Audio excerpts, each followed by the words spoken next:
How long you think we've been doing this? 2 years? God damn it, Micah! It's 2 years in a row! You missed your cue again. I had my whole Tommy Rich voice planned the fuck out, and we're gonna get it right this year for our 2-year anniversary. Now we wait for our 3-year anniversary. You know what I should do? I should talk about shit about you on Twitter. Oh wait, I fucking deleted it off my fucking phone for my own goddamn sanity, so I can make myself fucking happy. Just cut a fucking easy, nice little bit that we worked on last year. We talked about it like, hey Michael, you really fucked it up. We did notes. Hey, we talked about like, hey, maybe you shouldn't say peas really loud into the microphone. Turn your head to the side. But no. We didn't fucking go over again what you're supposed to fucking do when I do the fucking Tommy Rich for our 2-year anniversary. So here we are, fucking again. Whoa. Who is Tommy Rich? Holy shit. That was a joke. I was just trying to enrage Jake more. Oh, no. Did it work? For a split second. No. If you want rage, I'm going to give you rage right here, right now. I'm going to keep this very vague. I'm just going to go ahead and say this story, even though I'm very emotionally raw about it, but I'm going to go ahead and say it. I was in a place where I wasn't wanted, and I decided I'm going to leave, but I needed somebody to give me a ride. Of course, I'm in a place with a bunch of wrestling fans. Like everybody in this domicile, I'm not even going to tell you if it's a house or an apartment or what the hell it is or a big co-op, whatever. I'm in some sort of building where there are just a bunch of wrestling fans, and I notice a autographed picture of Harley Race on a counter, and I go, oh, cool. And I'm about ready to go out the door because I'm no longer welcomed where I'm at. And I see this picture of Harley Race, and I go, Harley Race, that's cool. And said person who was giving me a ride was like, yeah, we didn't know who he was. We had to look him up. All of those people who were said wrestling fans had no idea who Harley Race was, to which I stopped, feeling very vulnerable, and I looked at said person and I go, you know what? The reason why I'm leaving right now, let's go ahead and change that. The reason I'm leaving this location is you all claim to be wrestling fans, and you have no idea who Harley Race is, a cornerstone athlete in professional wrestling. So take me to where I need to go because of that, not because of this other thing. So hopefully that's vague enough, but I'm glad you brought that up. It's something that's been on my chest now for an undetermined amount of time, so you can't figure out exactly what's going on with my life. All right. Welcome to 10 Bell Pod. For over 2 years, the revolutionary force in sports entertainment. I'm Nick, and for 2 years around the sun, I have been joined by Micah Loving. Hello, this is Micah, and if you detect any weird tension between me and Nick throughout this episode, 2 days ago he busted me out of 2 poker tournaments, and I'm still kind of on tilt and kind of hate him a little bit, so just be aware of that throughout the episode. Don't forget the previous week when I busted you ace-queen versus aces. All right. Oh my god, I'm not even fucking... And our third man here we go. Walking by the stream with his tent poles, wearing his badges, digging some holes. Goes to the park to get the scoop. That's when he sees Tent working to shoot. Jake walks up, says you talking to me. Tent bucks up, says you ain't sleeping in me. Scout picks him up and stops to say, you're getting zipped up and put away. Cause the scout in the woods is always hard. If Tent talking trash, he'll slam him hard. Knowing nothing in life but this camping shit, the man Scout book says to use him for Flint. Have you thought about submitting that to Weird Al? Because he might take that. I'm thinking about doing that for this promo video I'm recording with Brian Penn. Like, I was going to do this big, hard concept video that was going to be all serious and stuff like that. I may just want to use that. You should. Rapping is very hard, and that took me a lot of tries. It's even harder when after you record that Suge Knight hangs you by your ankles off a balcony. And injects you with AIDS, but, you know. All right, let's just... Jake Manning, everybody. Yep, that's me. I feel like you're underselling the work I put into that. All right, so maybe get an actual rapper to do it. I'll send you the lyrics. And No, it needs to be bad like you did. No, you did it perfect. Yeah, you did. Emotionless, great. So today we're going to be throwing around a lot of words like trendsetter, pioneer, trailblazer, important, revolutionary, because today we are talking about the ninth wonder of the world, Chyna.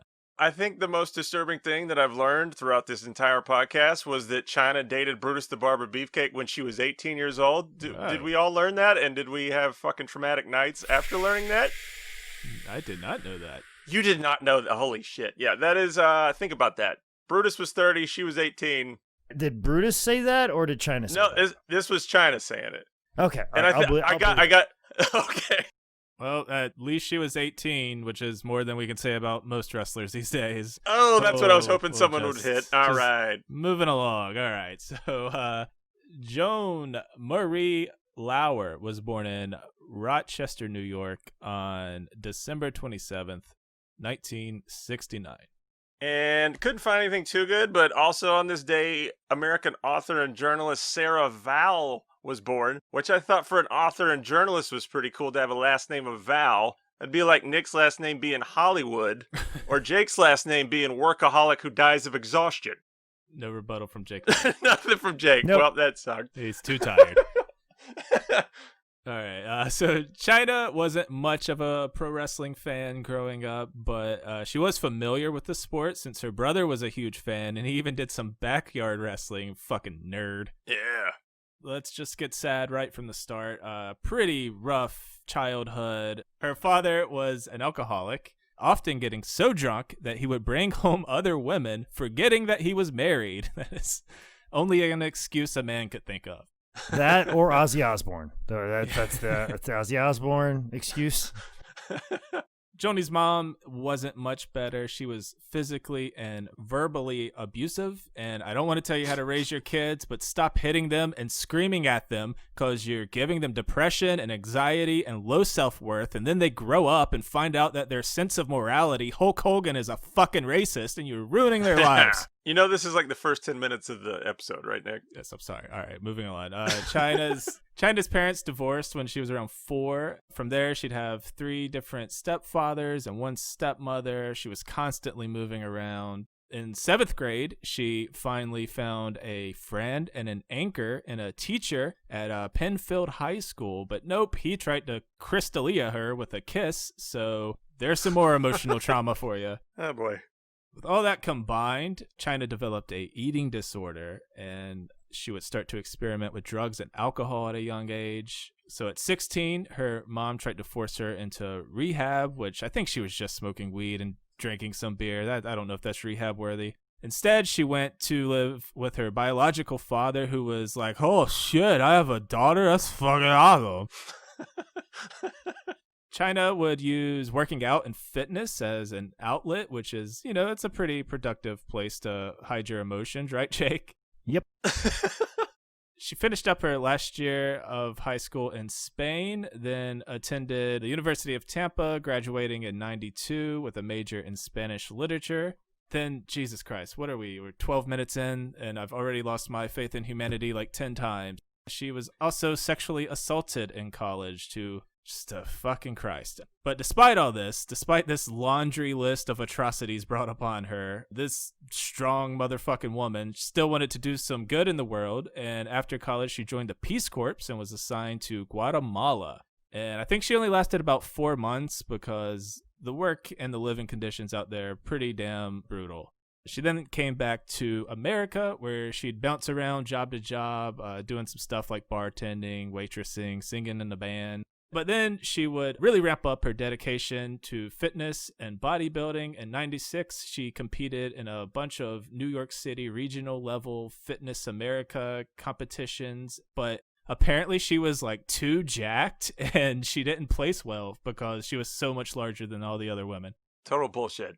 And how many Guidos are in attendance for a bodybuilding event in New York? There is a vowel at the end of everybody's name in that competition. So in her mid to late 20s, Joni was living in the Florida Keys, and she took herself a 6-week class to be trained as a flight attendant. But on her way to her first flight, she was in a car accident and spent 4 days in the hospital. This is the saddest fucking story already. We haven't even gotten to the really sad shit. Like wrestling. That's the saddest part. It's just like we haven't even got to pro wrestling yet, where a lot of the emotional damage happened. It's always fun when the most damaging parts are also the most successful parts. After recovering from this car accident, Joni's sister gave her a job selling pagers, and it was while she was living with her sister, she came home to catch her watching wrestling. And, she'd seen it in previous years, but for some reason this time it really clicked with her. She saw the big production, the athleticism, and she thought, okay, I'll try this out. So she started calling around places, mostly only finding boxing gyms, but she got passed on to a fellow named Walter Killer Kolosky, who ran a school in Malden, Massachusetts. And he said it was $2,000 to get trained. Jake, why y'all motherfuckers charge so much? If it were $500, I would have got trained and I would be on my 17th world title run, but you, Michael, and George South took that from me. Oh, really? It's that much? Because I'm pretty sure it was $300. So I don't know who told you $5, but it's $300 to train at the High Spot School, which has produced Cedric Alexander, Caleb Connolly, myself, if that fucking means anything these days, and Tessa Blanchard, if that means anything these days. I don't know how people feel about her today. It's whatever. Some people like her, some people don't. She sells a lot of 8x10s, I know that much, because I pull those orders every day like, hey, you were not nice to me, and here's your picture for this person right here. When I learned how committed she was to getting that $2,000, she actually she did singing telegrams, which I don't know how many things I would want to do where I would do singing telegrams to make that money. Was there COVID during that era? Like, listen, if these Facebook auctions wouldn't have worked, singing telegrams was next on the list. Okay, like we would have had Hacksaw Jim Duggan sing you a telegram. Oh man, that's a Patreon tier. Man Scout all the way in character, singing you a song. Oh wow, yeah, that's only the $50 level. Only $50. So, like Micah said, she did all the jobs, just trying to grind up that $2,000, and she finally did it. She got some training. She said it was, I think, 3 times a week and then once on the weekend. But Chyna wasn't exactly a fan of Killer's Wrestling School. And vice versa. But she'd push through. She'd have her first match in 1995 against a male wrestler dressed as a woman, which is either super progressive or super not progressive. I don't know which. She'd start working the independent circuit as Joni Lee. She made her own costumes, she did her own promo videos, and some of her earliest matches were set up by the fabulous Moolah. Hasn't she suffered enough? Just to go to show that woman's fingers were everywhere. In everybody's pie, everybody's pockets. That woman, her reach was far and wide. In 96, a friend of Joni's put her in touch with a WWF office person. She wouldn't say who. She went to go meet him after a show, but she waited in the bleachers and no one ever came out. But luckily, she ran into David Hebner, who told her where the boys were, so she drove there. And that's when she ran into Stone Cold, Triple H, and Shawn Michaels. And Trips and Shawn Michaels saw all the potential in this giant yoked woman, so they took her pictures to show them to Vince.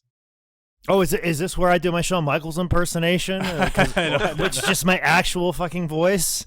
Hey, Vince, I think we really need this girl right here.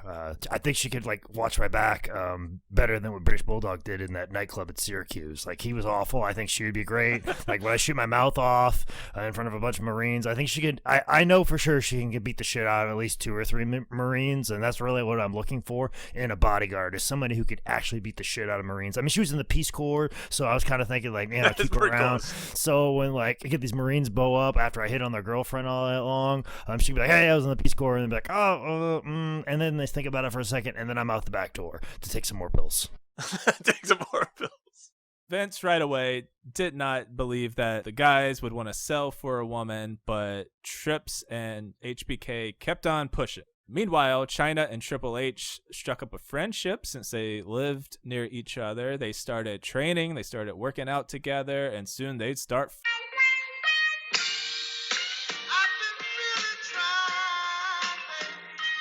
Oh! After 6 months of lobbying for Chyna, Triple H just finally kind of gave up on it and recommended her to Kevin Nash. And she was set to become the first ever female member of the NWO, but on the actual day she was flying out to meet with WCW, Shane McMahon called her up and told her to stop. He was going to get her a job. Then after another 6 months, she was finally hired after Sean dangled not dropping the belt if they didn't finally hire her. Look at the Click doing some good, Jake. See, we're creating opportunities, creating a job, as the true Click apologist, I must apologize for, suggesting that, Shawn Michaels would have a pill habit, even though he's very open about it. But I was merely making comedy. Sorry, HBK. Hopefully I can still retain my membership in the Click. And it's a shame that my good boy Kevin Nash couldn't get Chyna into WCW, but let's be honest, WCW wouldn't have done as well a job as what WWE did at basically creating every type of anxiety in life for Chyna. So I think WCW just would have gave her a shitload of money and she would have been fine. So whatever. Alternate timeline. Joni would make her WWF debut February 16th, 1997 at In Your House 13 Final 4. Triple H was taking on Rocky Maivia for the Intercontinental Championship when Goldust, who Trips was feuding with, comes out to interrupt. This allows The Rock to suplex and bridge him for the 3 count. Marlena comes out and joins Goldust just to gloat in Triple H's failure. That's when a crazed fan starts choking Marlena from behind, and spoiler alert, that fan was Chyna. And I gotta admit, her rear naked choke, pretty fucking solid. If she wanted to, she probably could have put Marlena out to sleep right there. That's why Shawn Michaels was like, hey, she can take out 2 Marines. Let's get her. Yeah. So the next night on Raw, Kevin Kelly conducted an in-ring interview with Goldust when Marlena said that Goldust was more of a man than Helmsley could ever be. So Trips walks out, he gives Goldie the pedigree, leading to Marlena slapping him. That's when Chyna comes out, and this is something I always think of when I think of Chyna, is she picks her up and just ragdolls the shit out of Terry Reynolds. Yeah. And I love JR and everybody. They're still trying to tell the story that this is a fan and that this is just a totally acceptable thing. It's like, put her in jail. Put her in jail. It's just a random fan. And they even, I think Lawler has a line where it's like, ECW fans think they can just be part of the show. Chyna would more or less take the role of a manager and or bodyguard, and soon she would become a founding member of DX with Rick Rude, Triple H, and Shawn Michaels. What are some of your favorite memories of Chyna pre-WWF ring days, kind of being on the outside with DX? From being a huge movie fan, she had that vibe and she gave off that terror of this strong silent dude in the movie that doesn't do anything or hasn't done anything yet, but when shit goes down, he will kick the living shit out of everyone. And Chyna gave me that true, I'm actually legit scared of this person because they look like a monster, but they haven't done anything because they know they don't have to do anything yet. I'm a big fan of female assassins,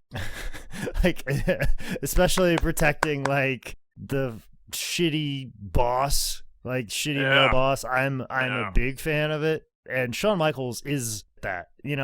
There's all those old timers that are still around that saying that he shouldn't even be holding the title because he couldn't win a fist fight, all these things. But the fact that he has the roughest and toughest person in his faction is a woman just adds more to it. It adds that undertone to it of just here he is, this little yapping puppy dog when there's this massive bulldog that just could rip somebody's head off, and you always believed it. And she had such a presence that would just completed the whole package. Because even Triple H, now it's funny to say that he didn't have credibility of being a tough guy, where I feel like as soon as he got to the main event scene, he spent 2 decades explaining to us how much of a badass he was.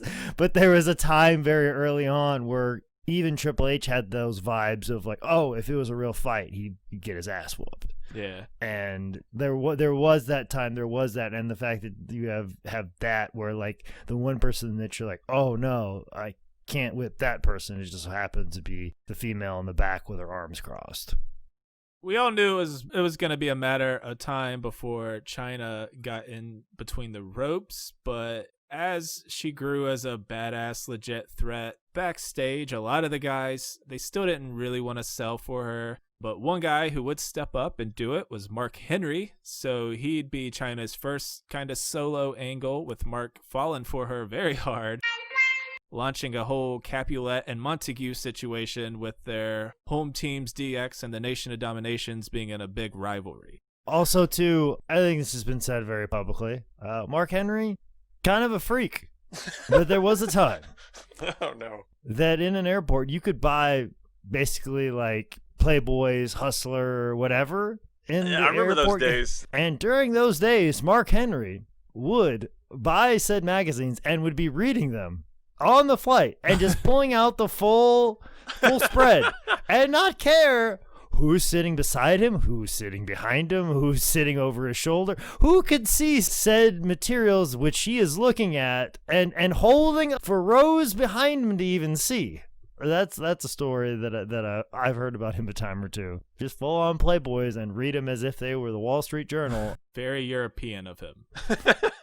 So on September 14th, 98's Raw, Triple H with Chyna and X-Pac was taking on Owen Hart with Mark Henry. Chyna hops up on the apron to distract the ref, and Mark Henry comes over to pull her down. X-Pac jumps on him from behind, and Mark just shrugs him off, so Chyna decks him. Meanwhile, Triple H gives the pedigree to Owen for the win, but Mark grabs the mic, walks up the ramp, and challenges X-Pac and Chyna to a handicap match.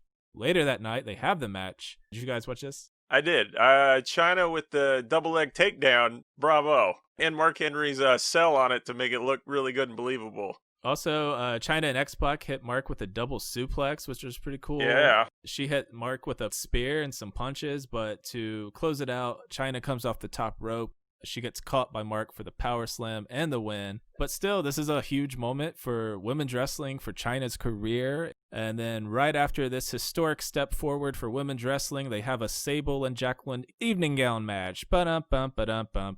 Rolling into January of 99, Chyna was about to make a lot more history. First, she qualified for the Royal Rumble by winning the Corporate Rumble. This was pretty fun, where eventually it gets down to just Vince. He thinks he won, and then Chyna comes out, and then of course Stone Cold music hits, and Vince shits his pants, and that gives Chyna the opportunity to throw him out, and then of course Stone Cold beats the shit out of Vince. It was a fun, short little segment, put Chyna over.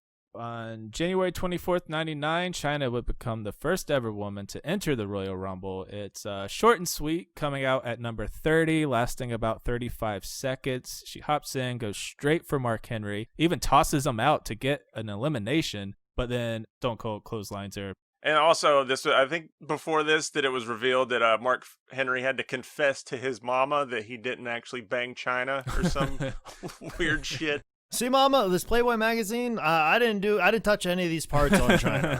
Chyna would make more waves the following night on Raw, January 25th. And this is a very 10-bell pod heavy episode. You have Draws taking on George Still. Mabel attacks Al Snow. There's a Coco Beware Blue Blazer run in during an Owen Hart match. And Jesus. Then in the main event, The Rock takes on Triple H with Chyna ringside in an I Quit match. And of course, this is following 99's Rumble's I Quit match, where Rock tried to open up Mankind's head like it was a can of soup. I mean, it was only 18 chair shots, right? We get to a spot where Triple H is about to pedigree Rock through an announce table, and the corporation comes out. Kane grabs Chyna and puts her halfway up in a choke slam, and the boss man is on the mic, and he tells Trips to quit or Chyna's getting slammed. So Triple H grabs a mic and gives up. Triple H comes in to check on Chyna, who hits him right in the dick. Then the corporation beats down Triple H, and this is a pretty big heel turn. So Chyna hits Triple H's dick to get closer to the McMahon family, but Triple H would use his dick to get into the McMahon family. In closing, Triple H's dick is some kind of pro wrestling infinity gauntlet. That's why he keeps pointing at it. That is true. There's some Triple H dick stuff going on. After this heel turn, Chyna would work a bunch of house show matches against Triple H. She'd interfere in a bunch of Triple H and X-Pac matches, leading to St. Valentine's Day Massacre's pay-per-view, Valentine's Day 99. Right after a Mr. Sacco t-shirt commercial, Chyna teamed up with Kane to take on X-Pac and Triple H. I like the very beginning of this match where Triple H rips off his Chyna shirt and throws it at her, and Michael Cole has the brilliant call of, "That's symbolism." Thank you, Michael. You fucking nailed the shit out of it. You know what else is symbolism? Triple H continuing to point at his dick, which is the single most important key. It is a Horcrux. It is a Horcrux, and it must be destroyed. One sidebar highlight of this is Shane McMahon's commentary. I'm pretty fucking sure he's on cocaine through this. And at one point, X-Pac knocks out Shane, and then Shane gets back up and goes back on commentary. And for the rest of the match, he commentates with this type of enraged urgency, the same way I do when I bet on a game or a fight, and every single maybe bad pass or punch that doesn't go your way, you react to with fucking out of control anger. And it's so spot on. It's like, I watching this match, I'm pretty sure Shane bet on the match because that's the only way to explain how beautifully pissed off he is during it. Chyna is involved in the finish where it ends up being her and Triple H in the ring, and he's about to pedigree her, but Kane runs in to make the save. He gives Triple H a choke slam and puts Chyna on top, and she gets the pin. Right after this, building up through the Triple H feud, is on the 2/28/99 episode of Heat, where Gilbert is coming out. Remember, they did the whole Goldberg entrance all the way from his dressing room. And Gilbert's getting let out by security. And then all of a sudden, Chyna comes out and beats the shit out of Gilbert. And then she throws him through the entranceway. Chyna beats the shit out of the sparkler guys, which is Gilbert's pyro. And then she runs into the ring and calls out Triple H. It was a really cool moment that they put Chyna over hardcore to really amp up the Triple H heat. And then we get into the swerviest, broest part of the storyline. At WrestleMania 15, Chyna turned on Kane during his match with Triple H, hitting him with a chair. Triple H then gives Kane a big old unprotected chair shot to the dome, hits him with a pedigree for the win. And then we get a little Macho Man Elizabeth reunion moment. It was pretty nice. I was surprised how much the crowd's really into it. It's pretty cool. But then later that night, more swerve broing. Chyna and Triple H turned on DX when they helped Shane beat X-Pac. Also, a fun little sidebar throughout all that. Chyna gets hit in the face with a fireball by Kane at one point, which, bravos to Chyna for taking a fireball. Welcome to 1999 WWF. We're going to swerve the fuck out of you, and let's make sure we have unprotected chair shots and fireballs. Can somebody bleed on the way to the ring, please? And then we get into some more history for Chyna here. In June 99, Chyna would become the first woman to qualify for the King of the Ring when she beat Val Venus with the help of the Deep State and COVID to qualify. At the actual King of the Ring event, she's going to get bounced in the first round by Road Dogg. And this is also another really memorable Chyna moment for me when she goes for the low blow, but Road Dogg is wearing the metal cup and she hits her forearm. It's so good, man. Well, we'll get to the other match, but I thought this match actually surprised me with how good it was. Seriously. The way they're working together and the way the crowd cares after hearing so much about Chyna's ring work. This one was pretty damn fun. And in an era of 2, 3, 4 minute pudding matches, she gets to go 13 minutes at King of the Ring. I mean, this is like a huge moment. Yeah, Road Dogg's, he's working his ass off and killing it too, but I can't put this match over enough for what it should be. It's really good. They keep saying things like, Road Dogg's gonna lose to a woman, ha ha ha ha. There's no world in which Chyna wouldn't beat the shit out of Brian James. I don't understand why they're making such a big deal out of it. Definitely not the one we live in. I don't know. You say not a world. Definitely not the world right now that we are discussing on this podcast. As a founding member of DX, she would get pulled into some DX drama after they split into two, which led to 99 Fully Loaded when Chyna and Billy Gunn would take on X-Pac and Road Dogg for the rights to DX.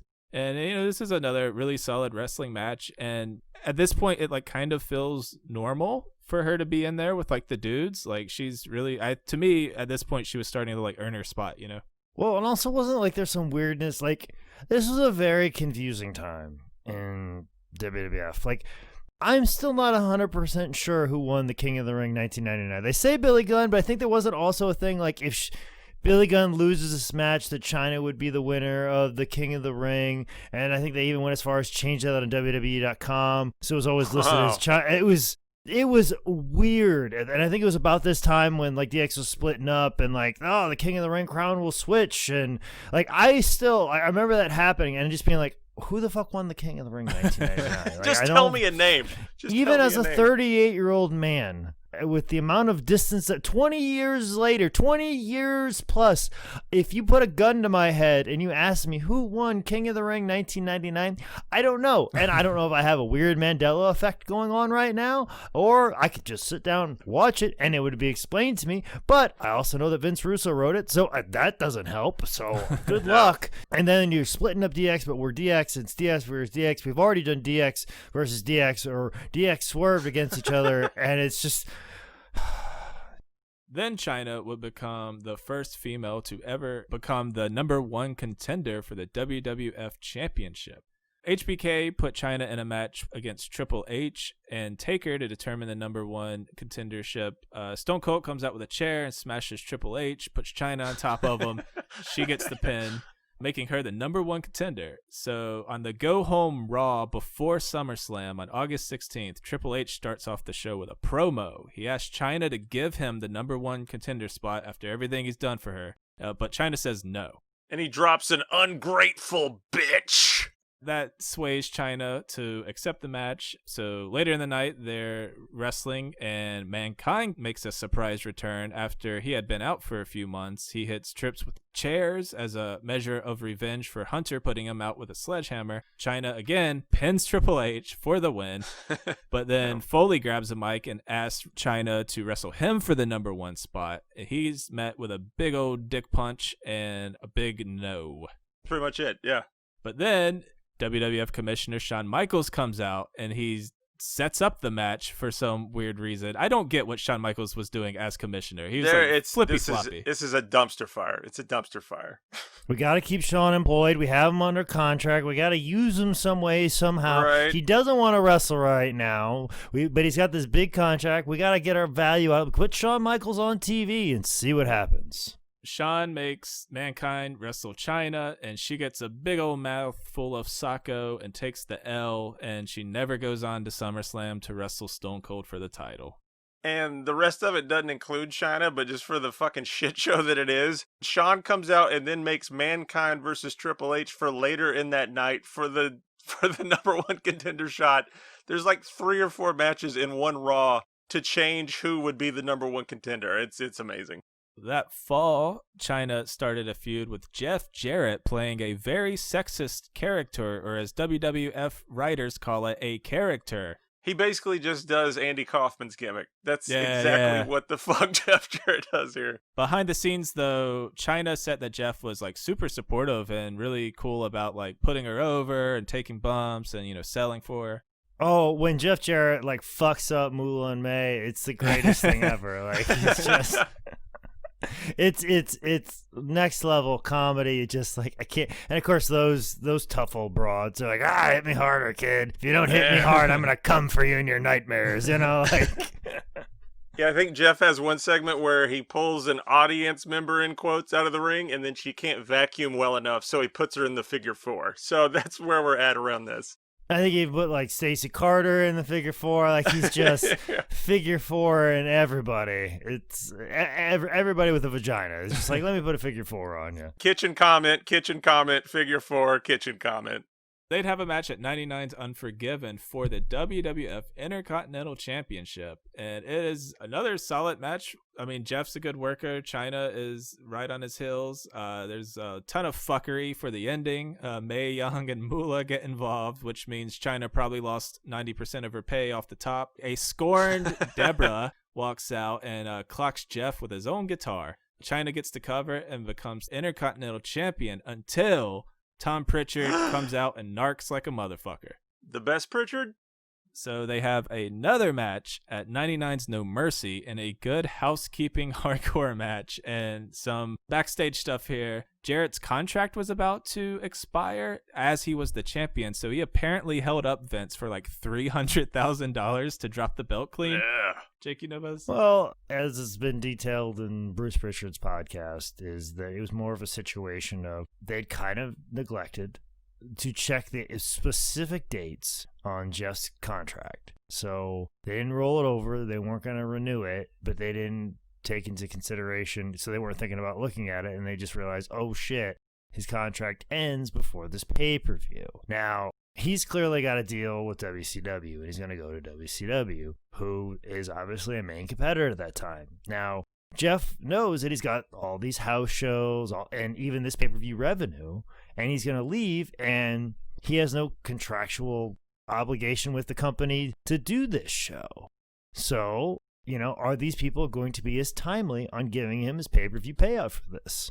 So what he just wants is like, hey, I just want the money that I would make tonight, but I want it right now before I go to the ring, because I'm going to the competitor, and I don't think you're going to give me this money when I go to WCW. Like, you'll tell me fuck off, and I have no protection because I have no contract, so I'm not going to give you any protection with this belt.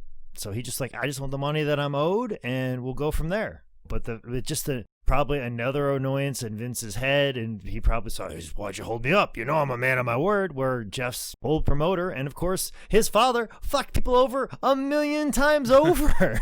So he's like, hey, I know how promoters work. Just make sure I get my money for tonight, as opposed to wait for the check when the pay-per-view money comes in 3 or 4 weeks from now, because I'm obviously a low priority because I won't be an employee anymore, and I'll be working for your competitor. So I don't want to fight you for the money that I'm owed. Just give me the money that I'm owed. And people have spun it as he held him up. He was just getting the money. He wasn't jacking it up. He just wanted the money that he would have got anyways. So that's always the story that I've heard over the last couple of years, which is just smart business, and it's not sour grapes, and it's not like, hey, I want more. I just want what I'm owed, but I want it now at this specific moment. It's like asking for a draw, which fucking Ric Flair did how many times to promoters, as opposed to wait for the check to come in. Like, nope, I want some of that money right here, right now, because I need it, because I got to spend it all right now at the bar. But, it's just him protecting himself. And I mean, anything that a good, responsible, independent contractor would do, which, apparently that's what everybody is. So this is a good housekeeping hardcore match where you can use weapons, but they have to be household items. And this is another jump up in history, while the women's title is being defended in suck this golf ball through a water hose match. Chyna is doing hardcore matches and revolutionizing, the way women are looked at in the sport. She goes through a fucking table. Yeah. She's using weapons, and, she's standing toe to toe with Jeff, and it feels believable. Eventually, Jeff hits Chyna with his title and pins her, but wait, much swerve, very bro. Teddy Long says, nuh-uh, player, the title is not a household item, and tries to restart the match by bringing out The Undertaker, but Chyna hits Jeff with the guitar, she gets the pin, and finally, no questions about it, Chyna was the Intercontinental Champion. Okay, I want to ask a question, because some of the items they use make sense. Household items. Trash can, frying pan, a salami, toilet seat, a fucking fish, cream pies. But I want to poll both of you. Is a guitar a household item? Yeah, I mean, I have a guitar in my house. Don't talk to me about that shit, because right now, as we're recording this, we have a Facebook Live auction with Jeff Rudd, who's our longtime graphics employee. He is a longer employee of High Spots than I am, and his Sunday show is what it is. It's quite fine, but the big item that most people buy are his mystery box type item, and they're themed. And it's just like a lucha box. So it's whatever lucha libre stuff, like a mask, some DVDs, an autograph, or something like that. Well, when he first started doing it, he goes, hey, we're selling this beach box. This beach box only $25. Get this beach box right here. Mystery items right here. It's going to be roughly about $50, $40 value for $25. Get this beach box. We sold 50 fucking beach boxes. Wow. Did not tell them what the fuck was in it. To which, after the program was over, we go to Jeff and go, hey, Jeff, what do we put in this beach box? He goes, I don't know, whatever you want, beach-related items.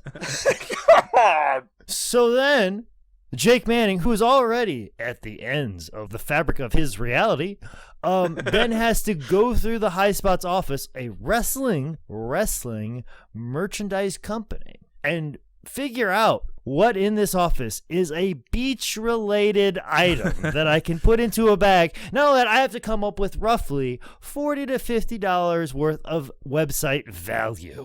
And also, too, we have to have 50 of said items. If I had to just produce 10, maybe that's a little bit easier doing, but I have to come up with 50 items. surfer Sting stuff, surfer beach. That's you good. You I got like bash it. I like bash it. at the beach stuff. There's a whole Yeah. catalog there. You could do Beach Blast, what it was before Bash at the Beach, right? Do you think? How many Beach Blast VHS tapes do you think? I have? Like how many do you think? And Surfer Sting, that's a poster that's worth $50. You want me to just Yeah, shout that's out worth a lot Surfer of money. Sting That's worth money. posters, $50, and then it's one item in the beach box? What about Typhoon? Typhoon is beach related. Oh, it's not bad. It's not bad. We just took every like diva that had a bikini shoot and threw it out. They'll be happy. We had a shitload of Stuff magazine with Stacy Keibler on the cover. Stuff was basically like one of those Maxim magazines that everybody was like copying, and she was in it was not a bikini, it was in a bedroom, but Michael's just like, throw it in there. It's hot. I'm like, we have a shitload of these. I'm like, all right, whatever. And then we found sweatbands. We had bottle openers. We had cups for a while. We ran out of those. We had DVDs like Heat Stroke or Hot Summer Nights. Oh, nice. That's whatever, like Summer, Heat Wave, whatever DVD related that is. Then we had TNA balance beams, like those balance bracelets, because you would work out on the beach and do that. It's like I said, stretching, guys. Fucking stretching. And now this week's box is baseball. So What? Next up for Chyna is a feud with Chris Jericho. They'd meet at 99 Survivor Series in the match that followed Stone Cold getting hit by a car. Yep. Actually, we did this on How Did This Get Booked, which is currently on hiatus right now, just so you guys know. If you're curious why that isn't showing up in your feed, I need a little break.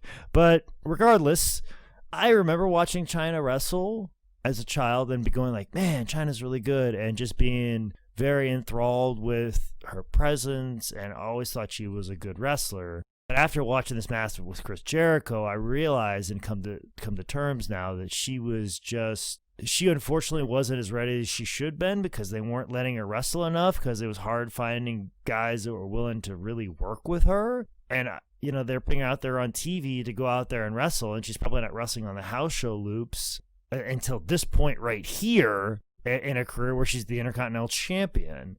She's just kind of thrown out there and learning on the fly in front of a crowd like WWE at its hottest times when house shows are selling out. And that is a tremendous amount of pressure.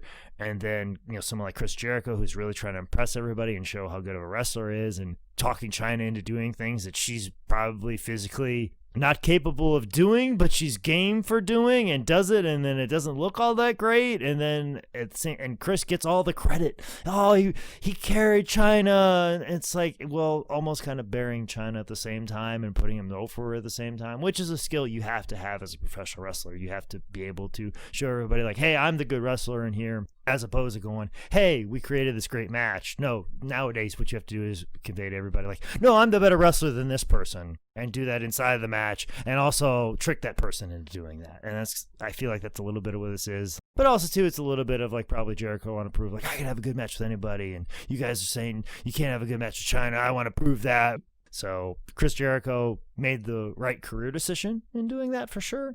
It didn't do Chyna any favors. I know that much. It didn't do the match any favors. But don't worry, Dave Meltzer praised him and his carry job for Chyna. So there's that. That's tough. With that, like watching the Survivor Series matches, it is rough in spots, and there you could definitely see where the holes exist. So there's all of these elements, there's all of these things going around, and I think that's what makes this 99 match so clunky, is probably a bit of ego on both ends, everything that's going on, the circumstances we've placed upon this person. She's a big star, but is her in-ring ability up to par on that? I don't know. Chris is trying to prove himself in this new company that he's at. This is almost a test, so he's trying to convey that he's the better wrestler as opposed to putting on a good match. Chyna's like, oh, I'm already a great wrestler. I got this going on. And then, her skills are not up to snuff because there's not that many people that are willing to work with her at the time. So it's just a convergence of all kinds of things, and it's sad because it probably could have been a lot better. To speak on that, this match ends with a top rope pedigree. They definitely don't get it all. It looks pretty sloppy. It's not a Pepsi plunge. It's not that. And also right around now is where She has Miss Kitty, a.k.a. Cat, as her personal little slave. I don't remember the storyline with that either, but that starts about now. After she beat Jeff, Kitty just kind of dipped and started being Chyna's manager, I guess. Just like mini Chyna. Austin Powers 2 came out the same year, which had Mini-Me in it. So there you go. In a continuation of their feud, the next night on Raw, Chris smashed Chyna's thumb with a hammer. I remember this. I remember seeing this live. This was Oh, it's so amazing. fucking confusing as fuck. Like, this was like, what? What are we doing here? Yeah. Is this wrestling? I don't get it. It turns into torture porn, but also like a scene from Casino, and the lighting's all dark and fucked up. Yeah. I don't know. It's something. It's definitely worth checking out. They'd have a rematch at the last pay-per-view of the 1900s at Armageddon. This time, Jericho catches Chyna in the walls of Jericho, and there's no breaking it. Jericho gets the tap and the title, ending Chyna's first IC title belt run. And you got to give a shout out to Jericho for doing a drop kick to Chyna's thumb because he's still selling that story. The two faced off again on December 28th SmackDown, and it ended in like a double pin situation. So Stephanie McMahon made them co-champions, although her co-champion title ring is no longer recognized by the WWE. Bullshit. They would settle this at 2000's Royal Rumble in a triple threat match, this time adding Hardcore Holly to the mix. Hardcore Holly pushes Chyna down at the start of the match, and JR calls him a chauvinist, but more like a chauvinist, am I right? Oh, God. I don't see what you did there. What'd you do? I don't know. Chyna goes for her own Walls of Jericho and or Boston Crab, but she gets a big old bulldog from Jericho and a lion salt to take the pin, and Jericho finally becomes undisputed IC champion. I really like this angle. I wish they would do this more of just the whole, all right, you're both co-champions. If either one of you lose it, you both lose it. So I know you both hate each other, but you got to help each other. So you get Jericho interfering in Chyna's matches and vice versa. And I don't know. It was just made me feel like a little kid, this angle. It was so kind of stupid and silly, but it's pretty fucking fun. So later that night at the Rumble, Chyna would enter for the second time, and she would toss out Jericho for another elimination with a suplex from the apron, but then Big Boss Man shoves her right out before she could get back in the ring, and again lasted about 30 seconds. At WrestleMania 2000, which is WrestleMania 16, Chyna teamed up with Too Cool to take on Eddie Guerrero, Saturn, and Dean Malenko of the New Radicals. And this is Chyna's first ever WrestleMania as an in-ring competitor. She has a bit of a wardrobe malfunction here. Her shiny-ass pants kind of tear on the side. It got dicey there for a second. But despite that, she hits Eddie with a testicular claw press slam. And Chyna pins Eddie in the middle. She just clean pins Eddie Guerrero. It's pretty crazy. Yeah, I want to put this over so hard because I think this is Chyna's best moment of her career. I really do. Go back and watch this. They single her out to let her beat the shit out of everyone so good. Not only does she do her flippy handspring elbow thing on Saturn, but then immediately after it, she hits one on Malenko, and I will admit, I legit marked the fuck out. Right after that, she hits two double low blows, reverses a powerbomb on Eddie to hit a powerbomb on him, and then, like Nick said, hits her testicular gorilla press. I was kind of shocked how much they put Chyna over here. It's kind of a sight to see, man. She looks like $1 million goddamn dollars. She hits everything with Malenko. I mean, I was surprised how good she came off here. It's beautiful. Then during the summer of 2000, Chyna and Eddie would start a on-screen relationship. What are your thoughts on this big Chyna and Eddie run? I forgot that Eddie and Chyna went to the prom because they were going to celebrate that Eddie finally got his GED. Yeah. Well, also too, this is the time where like Eddie came in that first night or two, and he blew out his elbow, and he was just, as we found out with Dark Side of the Ring, Eddie was like paranoid about his spot, like, oh, they're gonna fire me. I'm already small. They're already against me, and they don't know really what to do with Chyna. They know she's a star, so like, let's put these guys together, and they have low expectations, and they're almost kind of hoping they fail, but somehow through the just sheer and raw fucking charisma of Eddie Guerrero and Chyna, just her ability to just roll with the punches and work with Eddie and look for something different. And I think she, obviously at this time she's gearing up for her Playboy appearance, or it's the idea of her being a sex symbol now is being put in the forefront as opposed to being the heater. So the idea of this man who basically comes at her and like, you're a beautiful woman and you should be cherished and loved and all of these things, and you should be adored. And, probably in herself personally, she's probably looking for those things, and then getting to play that character on camera. And then this man who's lively and fun to be around and just kind of doesn't have anything to lose, because he realizes if this doesn't work, he might get fired. And so he's just swinging for the fences. And, she also probably recognized, like, hey, a lot of people don't want to work with me for whatever reason. Either I'm a woman or because I'm confident in myself. So there's probably some of that going on. So just two people that were willing to work together and make it work, and people just kind of thrown together and like, let's see what happens here. And it turns out to be 10 times better. And that's always the best thing in professional wrestling, is when somebody gives up on you and they just put you together and they throw their hands up and they leave you alone and they just let you be creative and let you do your thing. Eddie and Chyna would face Val Venus and rookie Trish Stratus in an intergender tag team match at SummerSlam with the Intercontinental Championship on the line. If anyone on Val's team gets pinned by Chyna or Eddie, they become the Intercontinental Champion, which led to Chyna taking Val's Intercontinental Championship when she press slammed Trish, costing Val his title. Chyna's second ring, though, is not going to be nearly as long or exciting. 2 weeks later, she lost to her own, boyfriend at the time, Eddie Guerrero, in a triple threat match with Kurt Angle. From here, it was more working against Too Cool, Right to Censor, and even Eddie himself after she caught Eddie in the shower with two other women. That'd do it. Oh, Eddie. Ugh. The wrestler I love so much, and just to hear that, it's very disappointing. And then November 2000, she'd do her first work in Playboy, which reminds me of the greatest picture of Jake Manning of all time. We'll share it again.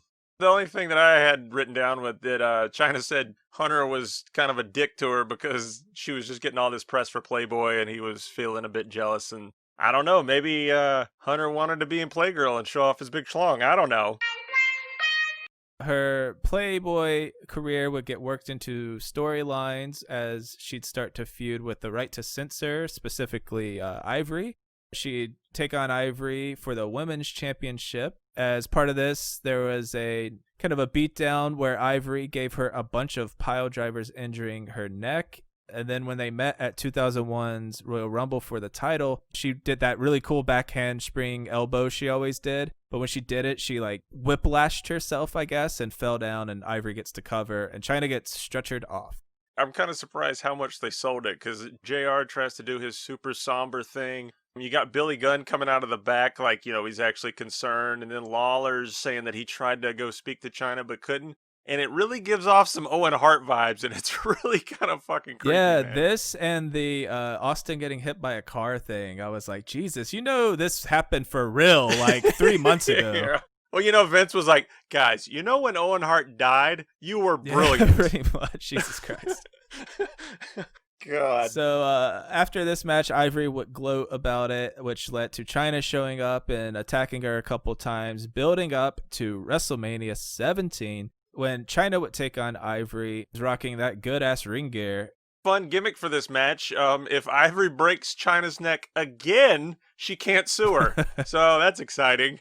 Chyna puts Ivory away with her press slam in just under 3 minutes, and then she would go on to defend the women's title against Ivory on a rematch on SmackDown. She'd successfully defend against Molly Holly and Trish, and then rolled into Judgment Day 2001 in what would end up being Chyna's last ever WWF match, where she took on Lita.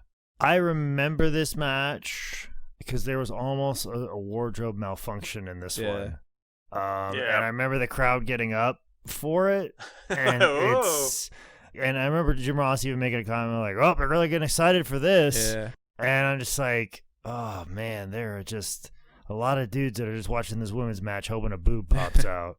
I mean, yeah. I can't remember what MMA fighter I heard an interview with that she was talking about the early days of women's MMA, that the only reason it existed is so men could like hopefully see a boob pop out. Like it kind of was this vibe right here, and within the same time period, and it's like, ugh, like it's rough to think about. Like it's in an arm wringer spot, and that's always like a terrifying thing with female wrestlers. Like, do I get enough tape? I mean, like they're taping themselves in. They gotta look sexy, but at the same time, like I gotta actually do something to make sure that all this shit sticks together. You know, it's got to be revealing, but not too revealing. But also has to be athletic. It's such a mind fuck. This match, man, it looked like all the pieces came together for Chyna. Like she was working really great. Man, it seemed like this was it. This was like a defining moment where all the pieces were together. Chyna could have took this belt and ran with it. We'll see. That's not going to happen. But she puts Lita away with a big old power bomb, and afterwards they hug it out. They were doing this whole mutual respect thing. And as many times as we've talked about what ifs with women's wrestling and the women's title, this is another one. This could have been the start of like the women's revolution right here. Yeah, but also too, I remember her getting the belt and it being a situation of like, I mean, they call her the ninth one of the world, you know, to make that comparison with Andre, and you don't put the belt on Andre because how are you going to get it off him? Yeah. It's kind of that with Chyna. Like, there was no one in the women's division that I feel like credibly could have beaten her. So it was cool that they did it. Like, yeah, she should definitely be the women's champion. And yeah, she's definitely going to be dominant. But like, I don't know if they really thought about what the end of that story is and who is going to be the person that is going to overcome all of that. And that's what always, and that happens a lot with men too, is like, we got this monster, let's put the belt on this monster. Who's going to beat this monster? I don't know. Like who comes into a movie and we're like, we're going to create this destroying monster and they're just going to beat the shit out of somebody. And have no hero and no concept of like, how is this monster going to be vanquished? We do it in professional wrestling all the time, and I feel like that's what they were doing with her. And I mean, it was good, but I don't know how many more months before like the crowd would have turned on it. To be really quite honest, I mean, it's a tough spot, but they kind of should have maybe thought in a different time, you know. Like, and unfortunately, that's like the rough spot. With a lot of women in this era, they're not given time to work, they're not given opportunities to work, they're given, you know, a couple of minutes here, or they're not even wrestling on the house shows, or it's tough for them to get the reps to get better. And a lot of the women coming up at this time are wrestling men all the time in training, you know, because there's not that many females. And in the independent wrestling scene, if a woman wants to wrestle another woman on a show, you have to know another woman that's good. And typically they're 6 hours away. So it's like, hey, I got a show in Illinois. Okay. I know a girl who lives in Kansas City. I live in Minnesota. We'll both be there. Like, that's basically what women's wrestling is at this moment in time. And even at the highest level, it's like you can't filter the talent to that. Do you think it would have just been a simple booking decision to just start her off with the women's title and then have her for like 6 months just crush one woman after another and then give her a Jericho type feud to say like, all right, the women's division, I can't do anything in it. Now I'm going to elevate. Now I'm going for some fucking men. Well, then you're shitting on the women's division. I mean, it's true. Yeah. I was like, yeah, you're so fucked either way. You've got to think of like, who could we get at the end? Like, I fucking hate this. This is the thing I hate the most of booking. Like, let's just go ahead and do this. And like, okay, that's great. Well, what's the next thing? Right. How do we get, okay, we're gonna go ahead and put the belt on this person, or we're gonna go ahead and make this person the big star. I'm like, okay, well, what's gonna be the thing that stops that person? What's the thing, if this good guy, what's gonna be the thing where he gets, it's a little bit different when you have this good guy running through people and you can just create a monster factory. You don't have a factory of challengers for Chyna. Like I said, when you get to Lita, it's like, okay, well, Trish isn't ready. We've gotten through Ivory. Are we gonna throw Jackie out here? I mean, yeah. where are we going next? You know, and it's tough like that. It's like if you're gonna do something like this, it's just like it's almost like you make it a placeholder, and that's not great too. But at the same time too, what you want as a company is you want Chyna to have the belt. I mean, big picture wise, you know, they should have done it. it's not great narratively wise. But what you want is you want her to have the belt around her waist, and then you have Stone Cold Steve Austin have the belt around his waist, or The Rock or whoever. So that way, when you do media appearances, you have Rock showing up with a belt and Chyna showing up with a belt. That's essentially what you want, because those are your two biggest mainstream stars this time, and you want them both to have belts when they make appearances at that time. And as she does appearances to promote Playboy and all that stuff, you want her to have a belt with her. But this is a problem that WWE created itself by hiring Miss Kitties and Sables and not having a trained women wrestler in the fucking company sometimes. Like, it's... Well, there weren't that many at the time. That's the problem. Well, you put this impossible champion up, and realistically, no one's beating Chyna. I 100% agree on that. Go out and fucking find her challengers. You're doing it for the men. You're doing it for Triple H. You're calling up fucking football players because they look like they can beat up Triple H. Like, why can't you go out and spend 5% of your fucking time looking for a credible woman to revive the women's division while you have what could have been one of the GOATs with your belt right now? Like, why just be like, well, we don't have anyone, I guess I'll go fuck off? Because you have dinosaurs. Yeah. You have dinosaurs that think women's wrestling doesn't mean anything and sees them as no different than the midgets. That's why. You have shitty people in positions of power. I'm sorry if that upsets people, but that's what the reality was. We are talking about past histories. And you have to know that there was shitty individuals calling the fucking shots for years. They did the same thing to fucking indie guys, you know? So they were doing it just as much to fucking anybody that was an independent wrestling superstar as they were to women that really loved professional wrestling. They were crushing their fucking dreams. Well, they wouldn't have to deal with it because in November 2001, Chyna is going to leave the company. There are a million versions of this. You know, there's versions here or there that she wanted like an impossible amount of money, which may be true. Bruce Pritchard says, but I think the biggest factor here, maybe not, Trips was cheating on Chyna with Stephanie McMahon. No matter if that's true or not, they definitely broke up. And, you know, that situation is hard for everyone involved, especially when his new girlfriend is the boss's daughter. There's so much tension back there, no matter how adult and how professional you want to be about it. What do you guys think about this? Hearing all the different sides of who knew when and if they were still together, I've come to like a point where I can't trust anybody, so I can't almost form a fucking opinion. At that level, when you're trying to tell your side of the story to make you look good or make you look like this person fucked me, it's just, I have a hard time just like, I don't trust anybody. But I would just like to say, if you're a big Chyna mark and you want to feel good about this horrible thing that happened, go to the 8/31/2000 SmackDown, and Chyna DDT's the living fuck out of Stephanie, and it looks really, really nice.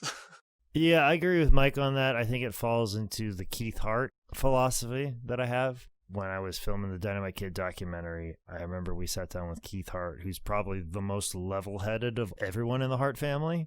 And obviously his family, everybody in his family has written a book. And he put it like this. He goes, you know, everybody's written books, everybody's done interviews, and everybody said this, and they're all different. Every single one of them contradict each other, but to them, it's the truth. That is their truth. That's how they see it because of whatever situation. Because this happened, and this happened, and this happened to them. This made them feel this way. This painted their opinion upon it. This person said this when they really meant that. These things happened. They heard this. That happened.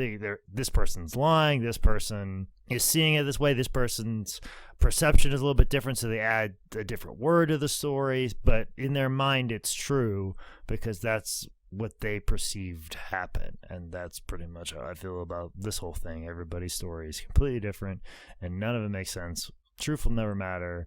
That's why I sit down, like, if it's ever a situation like, you know what, I like this person who's in wrestling, and it's like I have to sit down and think, I'm like, all right, well, what's the pros and the cons here? Just by even sending a message here or talking to this person outside of a professional manner, like, what's the pros? What's the cons? What's the negatives that could come up here? How should I approach this? What's the most respectful way? And also, too, like, I may say something and she might not dig it. So like, okay, well, that would be embarrassing. And then she's going to tell everybody like, oh, Man Scout like tried to hit on me and he's not he's a piece of shit, but he's just like, can you believe the balls on him to even think that he has the right to even talk to me? Like, I don't want that because I want people to like me. And then there's the thought process of like, well, like, she's there, I'm here. How's that going to work out? Also, too, is like, where's she at in her career? Where am I at in mine? Like, anytime I've ever, like, even sent a message or had a conversation that was outside of the, like, hey, where's the locker room at? Is it right if I put my T-shirts out on this table? Anything beyond that, it's like, you really got to put a lot of thought to a conversation like that. Because you don't want a result like this where, like, oh, because this person's here, I can't be here anymore because it goes like that. This person has a bad perception of you. Like I've said before, I'm never getting booked with Ring of Honor because Delirious has a bad perception of me being the interview guy on shoot interviews where some of his talent said some things that were disparaging towards the company, even though I didn't say those things, but because I ran the interview, I'm seen as a fucking monster, and he has a bad taste in his mouth every time he sees me, and that's all he sees me as the guy. So that's just how it is. There's multiple companies that are like, oh, fuck High Spots. Oh, Jake works for High Spots. Yeah, we're not booking him, even though I did absolutely nothing to them. And imagine that with personal fucking feelings, and imagine that with one of the biggest companies in the world. Ugh. And then mix in egos and money, and it's just a fucking shitty situation. Jake nailed it right there. Just thinking about for myself, no matter what side of the story you believe or the many, many sides of the story, just the empathy and sympathy I have for Chyna in this fucked up situation, no matter how the breakup went down. I mean, just for myself, and I know most of our listeners can identify with this, of just having a bad breakup and you having that group of friends that you all kind of shared and getting fucked up and thinking how things are going to go from here on. And you're just, in one little small town, in one little small part of that town. And Chyna's in this thing in a 4-year relationship that's, all over fucking TV, millions and millions of dollars involved and hundreds of thousands, millions of eyes on you. I just can't imagine how that would feel, because I've had those horrible weeks where you do jack shit, you feel terrible just thinking about how you're going to cope and how life's going to go on because of the horrible fucking breakup you had. And nobody had the same amount of eyes, or no one was overanalyzing everything I did and what happened. I just can't contemplate how you are able to deal with that shit. So what she went through, no matter how it happened, I can't fucking imagine. And bravo for just her surviving that time and getting out of it with her head on her shoulders. Following Chyna's exit from the WWF, she'd head over to New Japan in 2002. Dude, she got to go to the Inoki Dojo in Japan and hang out with Bob Sapp, a.k.a. Wow. If a feather touches my shoulder, I fall down and make $500,000. Not cracking on him. Great fucking racket. And Mr. Boss Rutan, a.k.a. one of the greatest MMA artists of all time. And if you want to watch some good self-defense outtake hilarious videos on YouTube, check out Boss Rutan, who I will say his boom rivals John Madden's boom. Yeah, this New Japan stuff it's pretty interesting. Like some of the matches she had with Chono, and I think she even like wrestled Liger too. Like there's just like these weird matches. Like it's kind of like the lost era of Chyna, and like sometimes people will post GIFs online. And you're like, oh, this is interesting, because some of like the biggest superstars in New Japan were like selling their ass off for Chyna, and they were doing some stuff that was like super cool to put her over and to incorporate her, and like it's fascinating. It's kind of fun to go back and watch.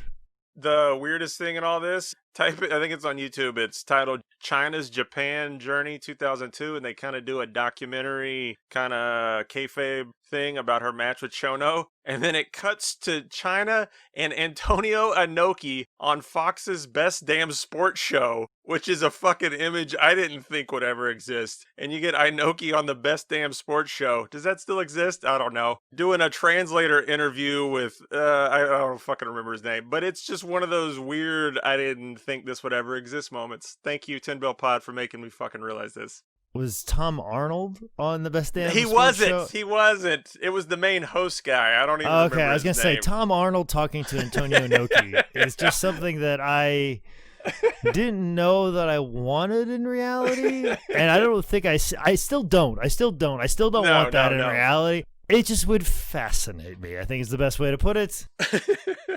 I left when John Sally left. Oh my God, yeah, he was on there too. Jesus. After Japan, Chyna wanted to fulfill her childhood dream of getting into the TVs and movies. A lot of the crazy stuff that Chyna got into then. I watched this an hour before we recorded, but you can look up Illegal Aliens 2007, starring Chyna and Anna Nicole Smith. It is Charlie's Angels meets Men in Black, where Chyna plays the villain. And for a man who loves B-movie trash and has a certain fascination and love for it, her performance is so over the top, it's fucking good. In these movies, you gotta be committed to how stupid or ridiculous you are and not kind of be dragging. And Chyna goes for it. I bravo clap to her. Chyna also auditioned for the role as the female villain in Terminator 3, had a celebrity boxing match with Joey Buttafuoco, that's right, and I, for this podcast, watched a Court TV episode of Christina's Court where Chyna was trying to get $5,000 back from a dog breeder who wouldn't give her the teacup chihuahuas that she paid for. She would do her second appearance in Playboy in 2002. Also in 2002, Chyna would begin a real-life relationship with X-Pac, and this is a horrible time in both of their lives. I remember the first time I met X-Pac, he asked me what my podcast was about, and I said, Dead Wrestlers, which in retrospect is like crazy insensitive as fuck. Did you stare at him in his eyes as No, you said I that? immediately was like, I could have phrased that better. And I'm surprised you didn't say your boy X-Pac. I'm a little disappointed, but I do like that you got into the story of you knowing X-Pac in less than 30 seconds. So I say that to say this. His response to that was like, oh yeah, I was almost one of them. Right, He knows how fucked up he was, and what we're about to talk about is kind of horrible. He takes a lot of guilt and blame for it, I think. He even, spoke at Chyna's funeral and kind of blamed himself. And man, he spent, I think, a lot of time working on himself, and Chyna just sadly didn't get that opportunity, man. They'd start hardcore partying, and Chyna got really, really into meth. And, this ruined a lot of her shots in Hollywood. She was missing auditions. And, if you're trying to make it out here with a million other people who are trying to make it out here, you can't do that shit.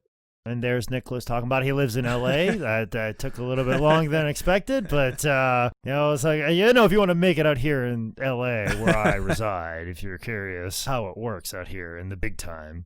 And if you want to go down the Opie and Anthony Chyna X-Pac rabbit hole like I did, I would not recommend it. I'd just listen to what I'm about to say and not watch the hours of videos that are on YouTube. But just to be honest, I feel like Sean is so fucking upfront with how shitty he was back then. The way he talks, I believe him. Chyna doesn't come off too good here, but there's also that angle where Waltman admits that he was doing a shitload more drugs. And while I believe him, and I feel he has a great fucking heart, and he's really tried to correct all his bullshit, him saying he did so many more drugs, it's hard to believe everything he says. I truly believe he believes everything he's saying, but it's hard when you're that messed up and your memory to have that good of clarity. And it was just a shit show. It was a pure shit show. Watching all the back and forth with them, it was just sad. It was just sad. And Sean's trying to move on, and there's a part of Chyna that just can't.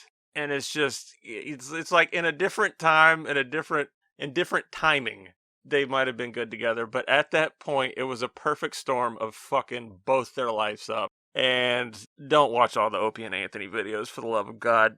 All right, so we can't talk about X-Pac and Chyna without talking about the 2004 sex tape One Night in China.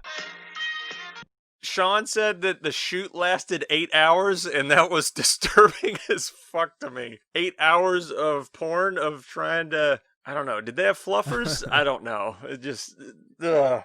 It is available at highspots.com. Oh, wow. Is it?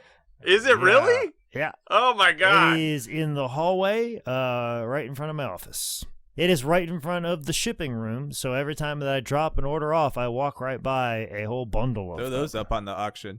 In 2005, they would reach a new low in their relationship. Chyna broke X-Pac's nose, and, the cops were called. And then we get into stuff like her being on the Surreal Life, which I remember watching because she was on it. And, she was drunk the entire time, which leads to her being on Celebrity Rehab and all the train wreck Howard Stern appearances.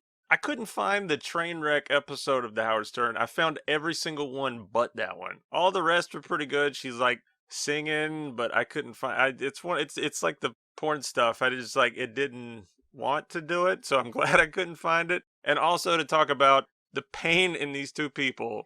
It's fucking rough, man. And then Chyna would. You hoped that she was, making a comeback here in May of 2011. She showed up on Impact and made her TNA debut. She's in all red, white, and blue to go along with Kurt Angle and the fucked up Angle. God, I didn't even realize that stupid pun. But Kurt hires a mystery mistress to beat the shit out of his ex-wife Karen.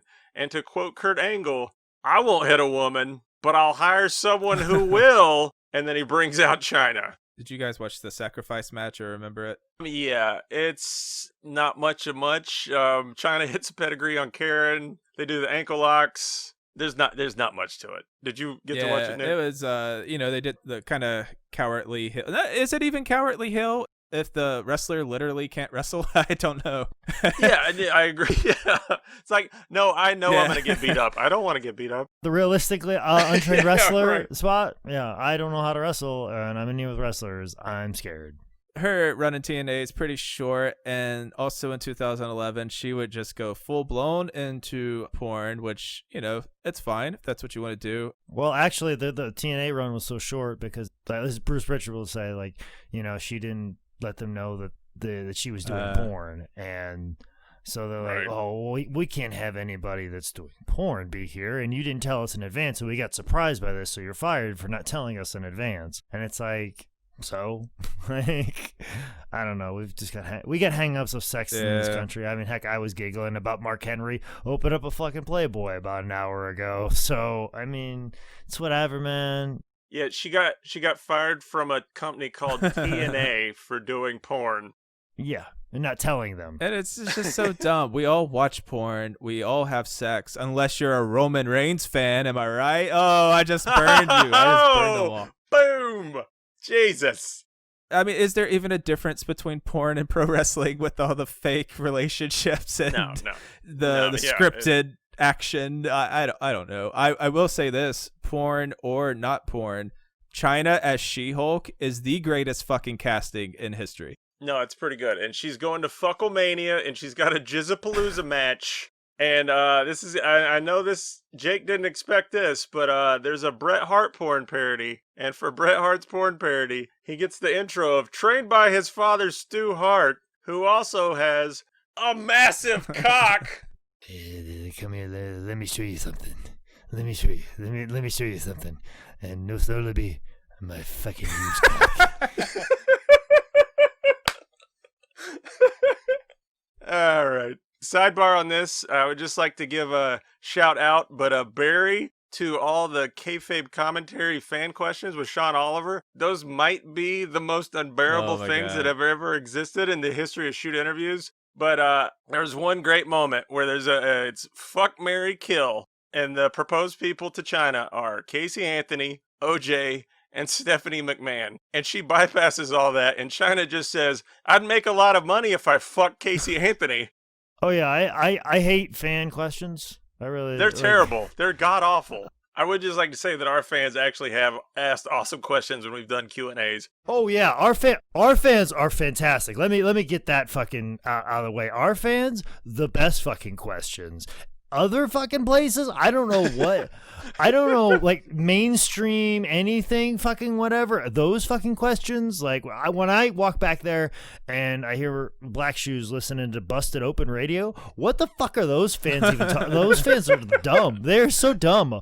Is the fact because it's radio that makes you dumb? Like, I don't want, like, anytime a TV show or a radio show, like, let's hear it from the fans, I'm like, I changed the channel immediately.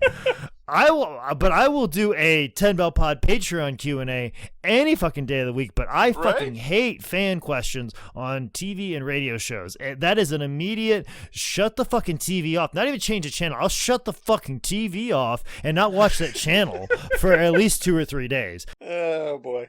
I would just like to point out another amazing question by our folks at RF Video, getting into her downfall portion. This is the question that is asked. Do you think losing your relationship and job and depression contributed to your drug abuse? Chyna has a beat with true indignation, just like, Yeah, of course. It's one of those, you're just like, I need to pause this and have a moment because I'm fucking enraged. And then Rob went, huh. Okay, my next question for you is, what'd you think of the Montreal screw job?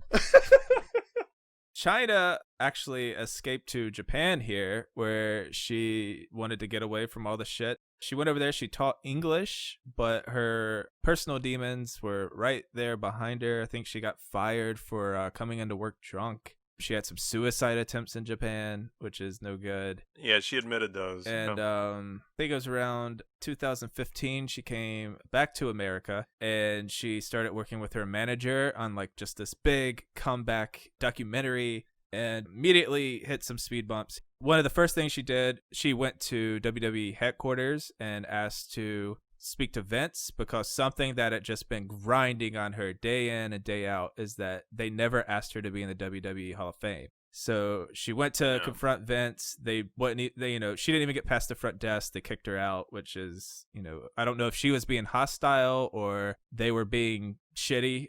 And then as part of the documentary, the producer had set up a reunion between Chyna and her mother, which of course caused a lot of emotions, and Chyna ended up getting really fucked up and sending her some mean messages, which that added a lot of drama, which led to Chyna firing her manager and blowing up the whole thing. Did you guys get into like her YouTube at all? Yeah, I watched some of the videos. I watched the last one before she passes away. That was rough.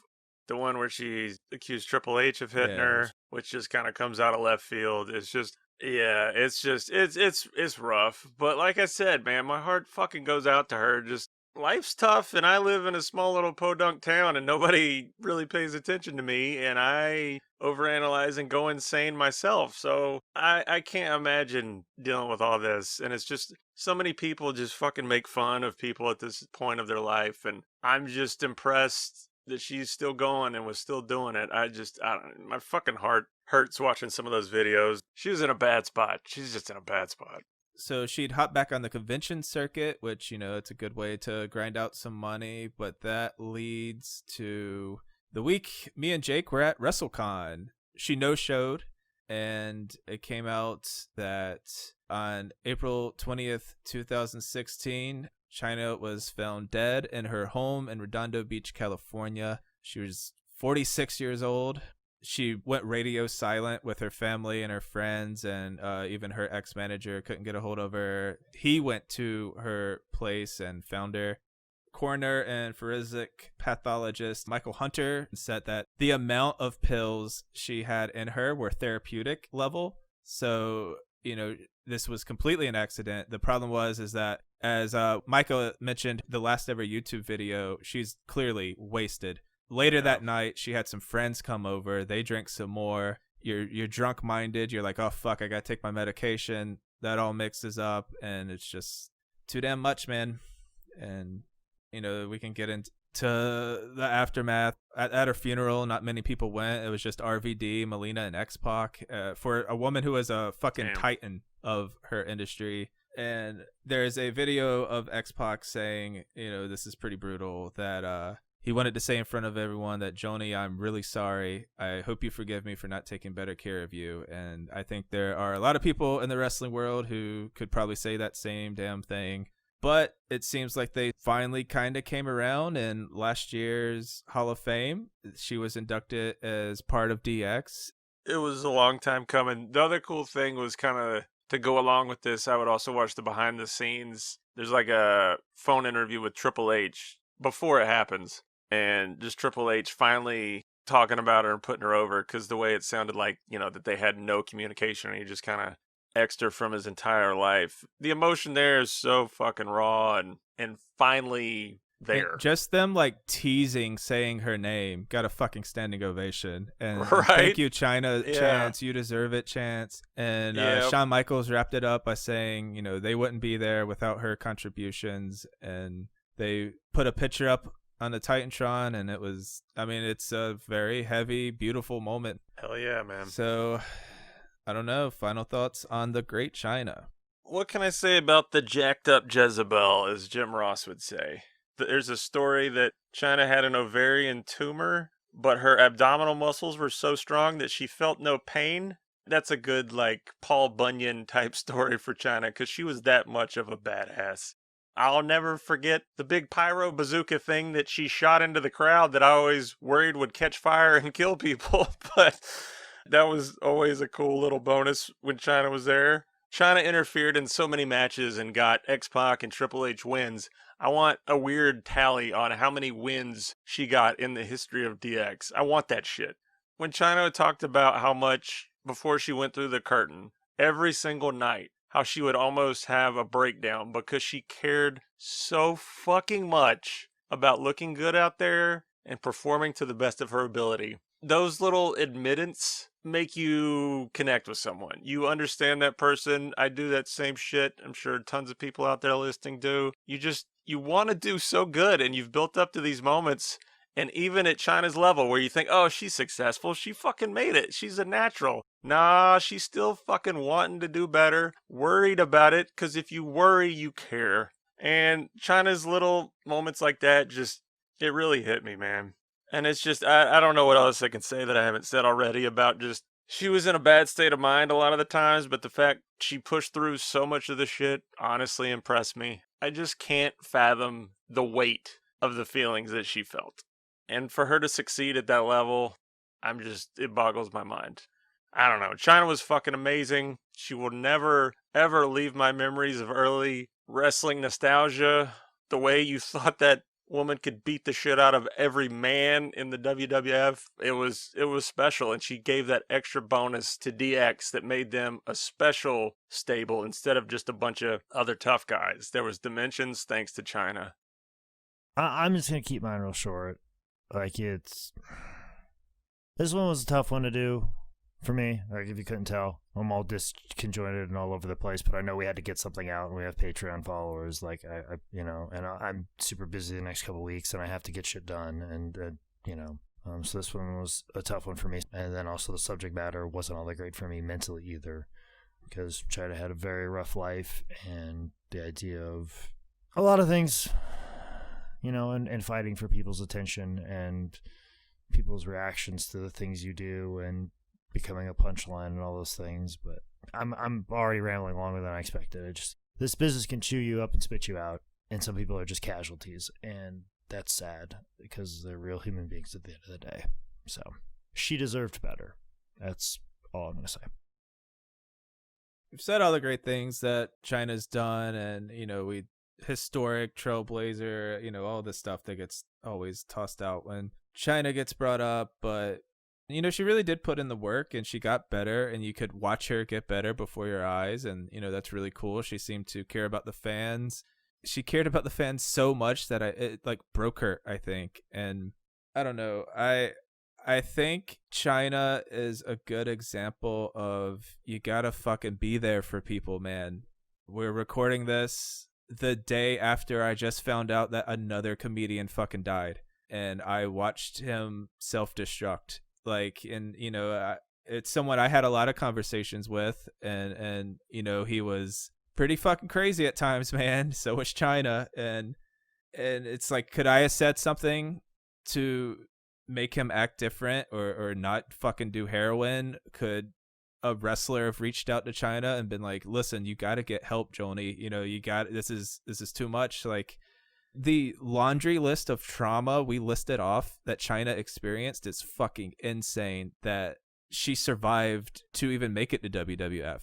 She was a very strong person, and then she let the other shit overtake her. And you got to reach out to people, so even when they're being dicks, because if you don't, you're gonna lose them forever. And who could have said 3 words to her to prevent this? I don't know. You got to treat people better. And when they're acting at their worst, sometimes that's when you have to be like there for them more. And I don't know, man. This is a brutal story. This is one of the saddest ones we've had to talk about. And it's a fucking shame because she was so damn good at what she did. And she, I put her on my fucking, we do the little Rushmore thing. Chyna was like a no-brainer for me, man. She was a sign of things to come for women's wrestling. And she took the bullet on a lot of shit, I bet, man, so that it could be what it is today. And, she deserves to be in the Hall of Fame. I'm glad she's in there with DX, but she also deserves her own, moment in the sun, her own induction. And, I hope she gets that one day. Chyna was the best. And, let's start remembering her for all the good shit she did. Her run was special. Yep. All right, so that is our 2-year episode. Shit, man. Thank you guys for listening. We have so many fucking amazing listeners. I can't name them by name because I'll forget someone and then I'll feel guilty. So we just won't name anybody. I like it. No, it actually makes sense. But I mean, like, holy shit, man. I mean, some of you guys I feel like I've kind of become friends with. It's been a lot of support sent our way for something that I don't know. I mean, this could have been over fucking after 12 episodes or something, but we're still chugging along, and I'm sure they'll want to share their thoughts on it too. But quickly, let's get to some Patreon thank yous. Jacob. Yes, you sent me one, and I already think the first name is misspelled. It's Brian Pettit, but I think it's Brian Pettis, if I'm not mistaken. If it's you are right. Yeah, it's definitely Brian Pettis because God he's damn always it, on the Nick. auctions. I was like, right away, I'm like, that's incorrect because I know Brian Pettis. Brian Pettis is an awesome individual. Also, too, Seth Webb is an awesome individual. Chris Lazau, very active on all of our social media comments and everything, and puts hashtag Vader. So thank you very much, Chris, for that. Also to Shelby, no last name. Thank you so much, Shelby. I appreciate that for your donation to our Patreon. Also, thank you to Keaton Stoneburner. I think the Keaton is probably the same Keaton that wrote a Stitcher review for How Did This Get Booked. So thank you, Keaton, for coming on over. And also, big thank you to Miles Kane for upping his pledge to $20. That's a great help. All these kind of came in all at once and just kind of bam, bam, bam, out of nowhere. And when you guys do that, it really is worth it to us and makes us feel like we're doing something that you guys want to hear and see and listen to. So thank you very much for that. It just kind of keeps us going and justifies us doing this. Thank you. Yeah, I can't believe we made it 2 years. Like Nick's mentioned before, it's one of the most fulfilling creative endeavors. Kept me up at night when I fuck up, and it's made me beam like a fucking star when we nail it. So the fact that we get a lot of appreciation, it really does make life better. So we're getting better as we go. We're still trying to do better and produce and have stupid, funnier, dumb shit. But yeah, we made it 2 years. Fuck. Hopefully at some point we can all hang out and can really give you a hug, appreciation, handshake. But it's been a fun, great 2 years. Let's see. Patreon.com/TimBellPod, TimBellPod.com. Find us on social media. I don't know. Bye.